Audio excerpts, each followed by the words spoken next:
لەنا ئەو قانونانە کە ڕەنگە هەتاوکو سەر ڕێکخراوەکانی ئافرەتانیش لە کوردستانە لە نەکردوێ مەسەڵەن یەکێک لەو شتانە دابینکردنی ئەو موچە تایبەتیە کە بۆ ژنی ماڵ ئێمە داوامان کردووە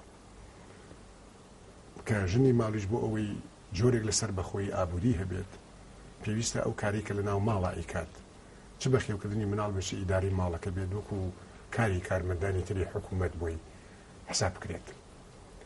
بێژگەل لەوە ئێمە چەند قانونێکی ترمان بەدەستەوەیە کە لە ئێستاشەوە هەندێک لە پرۆژەکانی خەریکم قانونیەکانی ئێمە شارەزاکانی قانون ئامادەیەکەن یەکێک لەوانە کە ئێمە زۆر بەلامانەوە مهمە بۆ حیمایەکردنی ژنانە ئەویش مەسەلەی قانونی منع تحرش جنسیەکە ئێمە زۆر بەلامانەوە مهمە. قانونێکی تریان قانونی منعی تەمیزی جنسیە کە فەرقی نێرومێ بکرێت لەسەر ئەساسی ڕەگەس چ لە ماڵا چ لە ناو دایرەکان و چ لە ناو شوێنە گشتیەکانە. قانونێکی تریان ئەوەیە کە بەعکسە و لە باتیەوەی تەمیزی جنسی سەلبی هەبێت تەمیزی جنسی ئیجابی هەبێت بۆ ئەوەیە گەر ژنێک و پیاوێک پێکەوە هەمان شەرتیان تیا بوو داوای کارێکیان کرد ژنەکە پێش بخرێ پێش پیاوەکە بخرێتوانێت لەی کۆمەڵەشمان بەدەستەوەیە کە دلیلی ئەوەیە من ژنم خۆشوێ نەڕقم بژن.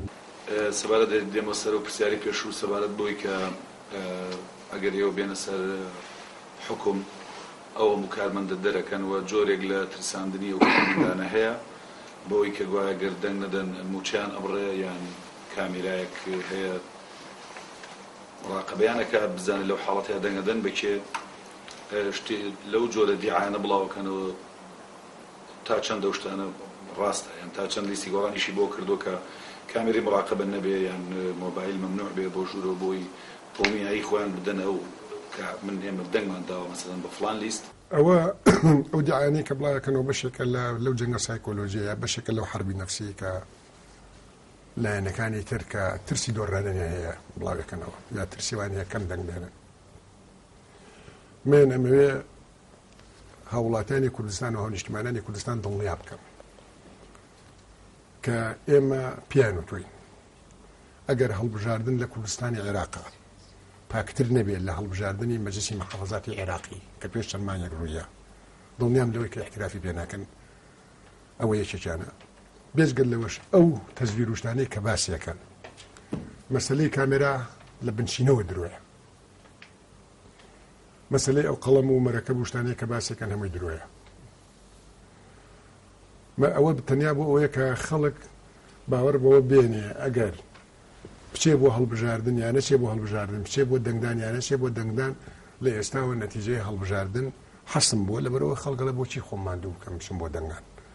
ئەوە بەشێکە لەو جەنگە سایکۆلۆژی کە دژی خەڵکی بێلایەن و ئەو خەڵکانەی کە هوشیاریان نیە مەسەلەی مۆبایل کە بەڕەسمی بژیرێت مەسەلەی کامێرا مەسەلەی قەڵەمیەوەی کە ئەسڕێتەوە مەسەلەی ئەوە نامووی درۆ دەلەسەیەوە ئەم جارە باوەڕم وایە کەمترین نیسبەتی تەزویر لە کوردستانە بێ بەتایبەتی ئێمەش بەرەو ژووری 30,000 مراقبمان داناوە بۆ سنووقەکانی انتخابات کە بە هەرێکان بە دوو چاو تەماشای مراقبەی سنووق انتخابات و واکە بزانم بنیاڵن تەزویر بکرێت. سەبارەت بۆی کە ئێستا فێرم سوێندی کارمەندانیان نەوانی پێشمەرگەنیان پۆلیسن لە دەستگا و بەڕێوەبەراتەکانە دەوامەکەن سوێندیانە دەنگوایە بڵێ سوێند خۆکە دەنگەدەین بە لیستی کوردستانی بۆ هیچی. ئەوە ئێمە پرسمان لە کۆمەڵێک زانای ئاینی کردووە دەربارەی ئەو پرسانە و لەم ڕۆژانە شەڕ ڕەنگە بڵاو کرێتەوە وەکو فتووا بڵاوەکەنەوە کە هەموو ئەو سوێنگانەی لەژێر زەخت و فشارە هەموو ئەو سوێنگانەی بۆ جۆرە کە خەڵک لە ترسا مەجبورە ببیخوات هەموو ئەو سوێنگانە باتیلە و هیچ کەسێک نەتەلاقیەکەوێت نەگوناحێکە دەگەر سوێنگەکە پشتێنێ بەڵکو ئەتوانێ وجدانی خۆی ئاسوودە بکا بەوەی کە دەنگ بۆ لیستە باکە خۆی باوەڕی پێیەتی نێک ئەوەی کە بایان کردو لەژێر زەختی برینی نان و دەرکردن و نەقڵکردن و ئەوانە تعهودێکیان لێوەرگرتەوە بە تەلاقی یاخود بە گۆڕی شەیدان یا بە قورئانکە نابێ پێچەوانەوە مژۆڵێتەوە پێچەوانی ئەخلاقەوە. بەڵێ کالیمەشیوان لەگەڵەوەی کە خەڵکێکی زۆر بە گەشتبینیەکەوە چاوەڕانی 25 حەوت و بەشداریکردن لە پرۆسە هەڵبژاردنەکەن بۆ بەتایبەتی کە لانگرێکی زۆر بۆ لیستی گۆڕان هەیە لەم ڕۆیە. بەڵام لە بەرامبەری شا کە خەڵکی زۆر ڕەشبین هەیە کە تاوڕادەی کاماژە بەوەکەن کە دەنگ بە هیچ قوارە و ئێکیانێکی سیاسی لە بەشدار لە هەڵبژاردنەکانە ناکەن بە هەمان شێوە لیستی گۆڕانیش بەو شێوەیە. وەڵامی جەنابەت بۆ خەڵکە چۆنە باڵێن سەبارەت بە ڕەشبینی خەڵک لە نێوان ئەو گەشتبینی و ڕەشبینی خەڵکات چییە؟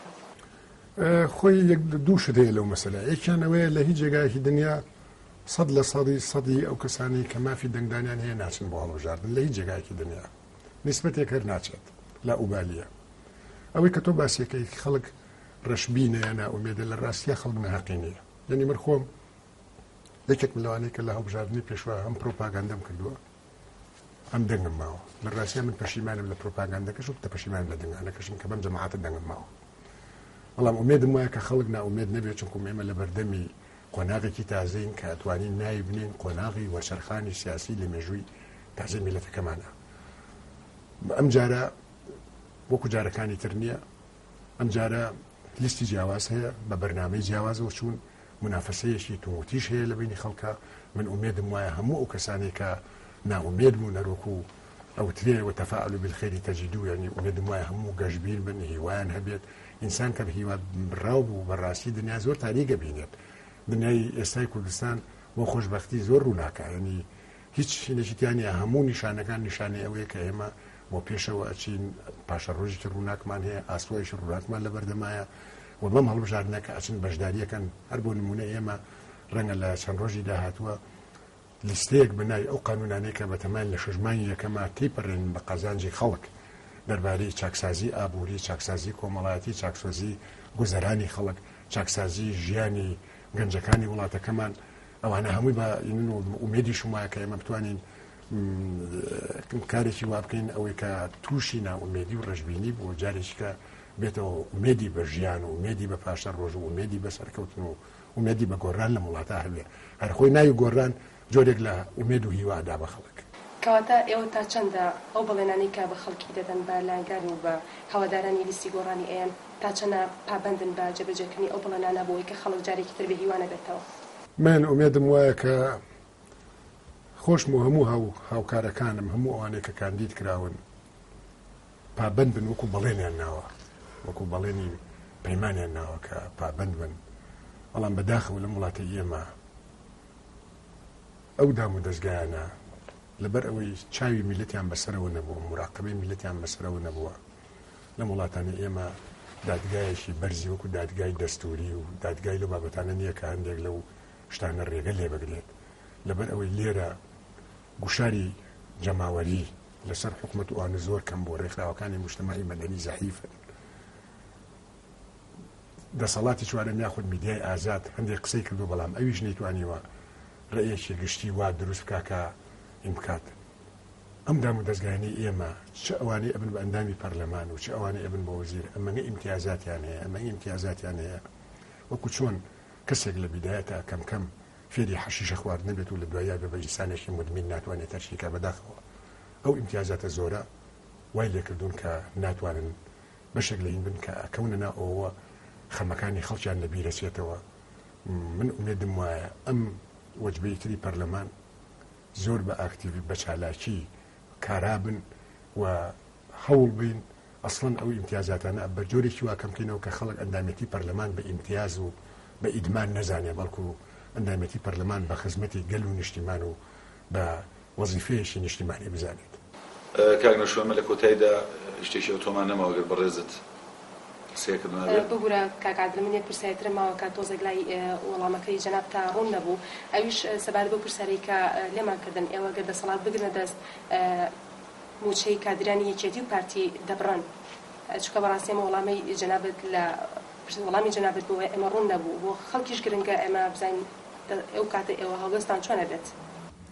بێگومان ئێمە موچە هیچ کەسێک نابڕین بە بەڵکو موچە بڕینی هەر کەسێک لە لای ئێمە وەکو تاوانێک وایە بەرامەر بە خێزانێکی کورد کرێ. ئێمە پابندین بەوەی کە هەموو ئەوانەی کادری یەکێتی و پارتی بە هاوسەنگەر و بە برا و بە خۆشەویستی خۆمانەزانین لە هەموو ئاستەکانە و ئەمە ئێستا منافەسەیەکی دیموکراتیە. پاش هەڵبژاردن ئێمە کە دەسەڵات کەوتە دەستمان یا دەسەڵاتمان گرتە دەست بە هیچ جۆرێک هیچ جۆرە حساب و کتابێک لەگەڵ هیچ کەسێک لە کادرەکانی پارتی یەکێتی و حیزبەکانی تر ناکەین.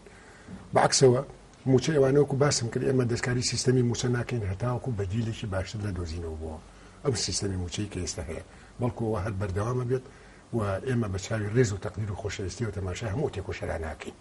زۆر سوپاس بۆ کاتی پێدبەخشین. من سوپاس.